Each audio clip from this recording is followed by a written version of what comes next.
Chapter 6, Part 2, Basis for Segmenting Consumer Markets.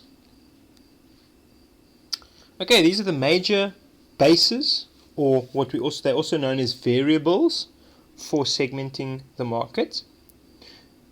Behavioural, geographic, demographic, psychographic, and benefit. So marketers use segmentation bases to divide a market into its segments.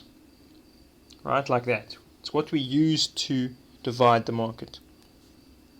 These bases are characteristics of individuals, groups, and organizations. So we use their characteristics to divide them up. Like I've shared with you before, because your characteristic is that you want to study business, so we divide you into the business faculty. If your characteristic is that you like engineering, we divide you into the engineering faculty. So we divide our market into different segments. The choice of segmentation bases is very important, as the wrong choice could lead to lost sales and missed profit opportunities. The key is to find bases that will fit all four of the segmentation criteria that we just mentioned in part 1. Okay, so markets can be segmented using single variables like age,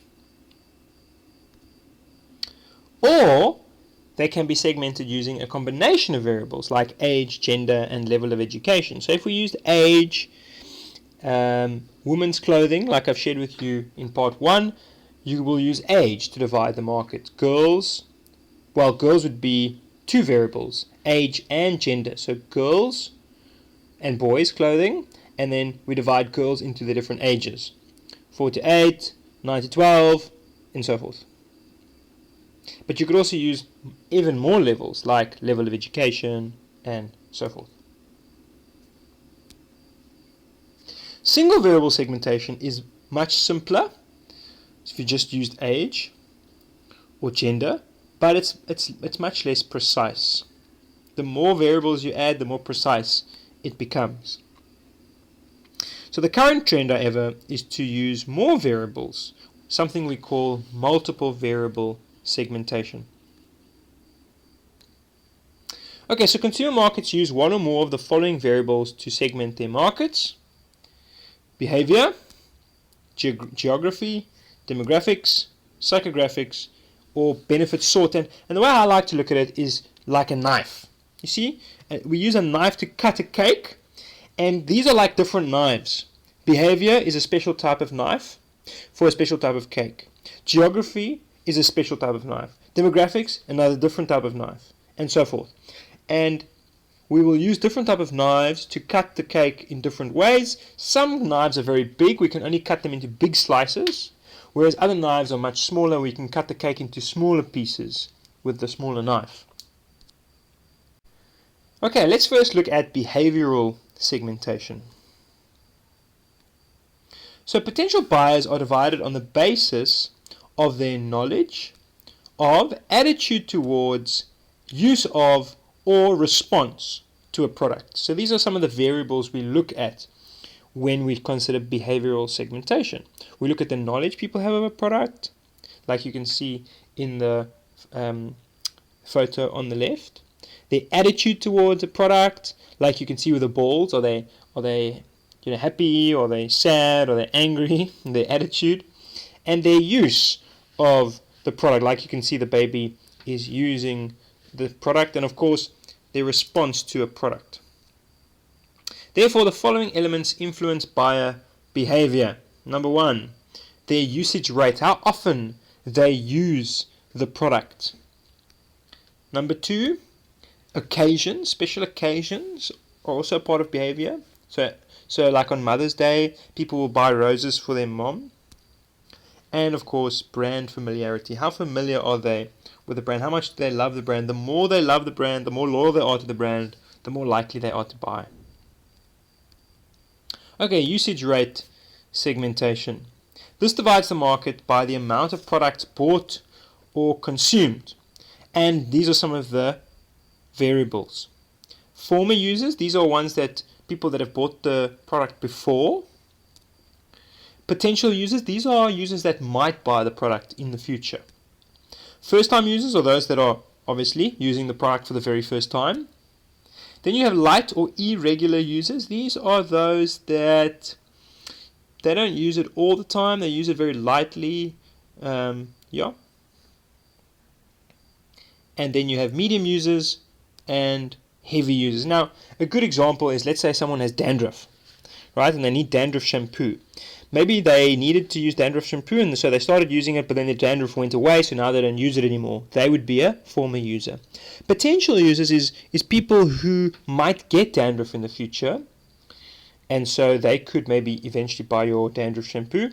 First-time users are those who maybe bought their first, they've started realizing they have dandruff, so they bought their first bottle of anti-dandruff shampoo, and now they're using it.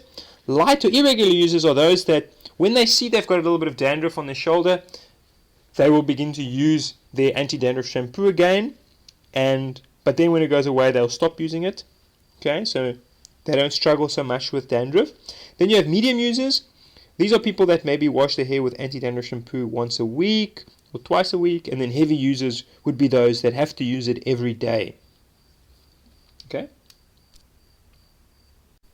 Okay, here we have an example of usage rate of the internet, but this usage rate is divided into the other demographic factors. So you can see there, the usage rate by gender in terms of the internet, 42% is females, 58% is males. Then we have the usage rate of the internet by age. This is now multiple variable segmentation, sorry. Where those who are above 55, between 55 and 64, only 4% use it, whereas the main users are those between the age of 25 and 34, 30%. And then next we have internet users by income, right? Those between 2,000 and 5,000 are 51%, whereas those above 10,000 per month, 2.8%, and so on. So you can see usage rate can also be used with other variables. Okay, so this segmentation allows marketers to focus on heavy users because they will account for the most sales. Obviously, the person who uses anti-dandruff shampoo every day is going to have to buy it more regularly. So a company like Head & Shoulders is going to want to focus on those people who are heavy users. They want to sell to them. They want to market to them. So airlines as well will focus on heavy users, people who have to fly all the time, usually business people. Okay, and so what they do is they have something called a frequent flyer bonuses often. So the more you fly, the more points you get, and it gives you kinds of benefits. So that is specifically for people who fly a lot. So it's important that they have a lot of information on these heavy users so that they can target them with special strategies. Okay, then we have occasions. The demand for certain products is definitely influenced by certain occasions. For example, at which occasion is the demand for those products increased? Yes, that's right, during Easter. And what about those? That one? Usually during the summer months, and it's usually for breakfast that people will drink orange juice. Okay? And then champagne is obviously also bought during special occasions like at your graduation, when you get married, and things like that. Something to celebrate.